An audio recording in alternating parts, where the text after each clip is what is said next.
जय श्री राधा कृष्ण। देखो, धर्म के बारे में बहुत सारी बातें होती आई हैं, होती रहेंगी। तो साधारण जो धर्म है वो तो धर्म है ही।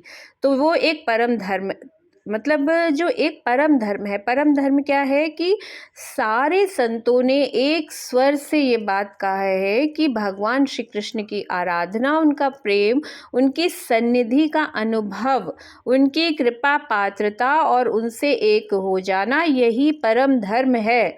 और वास्तव में धर्म का यही सच्चा स्वरूप है। आप जिस भी सबसे उसमें गीता में उठा के देख लीजिए, भगवान कहते हैं कि तुम मेरे अधीन हो जाओ, सारे धर्म मैं तुम्हारा, तुम उसके बाद तुम कोई भी धर्म नहीं भी करोगे तो भी तुम्हें कोई उसकी हानि नहीं होगी। तो जो एक परम धर्म है, वो परम धर्म क्या है? तो परम धर्म तो यही है कि भगवान की आराधना, उनका प्रेम और उनकी सन्निधि का अनुभव। और धर्म के जितने भी भेद विभेद और रूपांतरों का वर्णन आया है या किया गया है या आगे भी होगा, तो उन सब की जो समाप्ति है या पूर्णता है, वो परम धर्म में ही है। पूर्णता जो परम धर्म की है वो तो यही है कि यदि श्री कृष्ण के साथ संबंध ना हो तो सारे ही धर्म अधूरे रह जाते हैं और वो टिकाऊ होते भी नहीं हैं।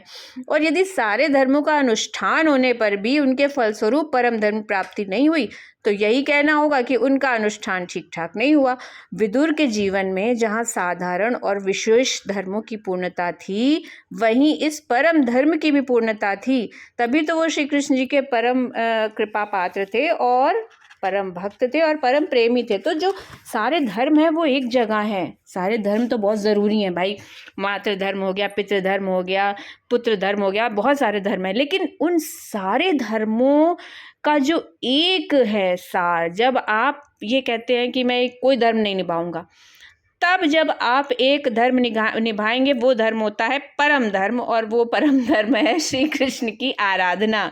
लेकिन फिर वो परम धर्म सच्चा होना चाहिए, तभी आपको सारे धर्मों को ना मानने की भी छूट मिल जाएगी। तो जो परम धर्म है वो सारे संतों ने एक मत में माना है कि श्री कृष्ण की आराधना, उनको अपना मानना, वो एक परम धर्म है। तो जो परम धर्म की व्याख्या आती है वो तो श्री कृष्ण की सन्निधि ही है। आप किसी भी पुराण या किसी भी शास्त्र को उठा के देख लीजिए, तो परम धर्म तो यही है। जय श्री राधा कृष्ण।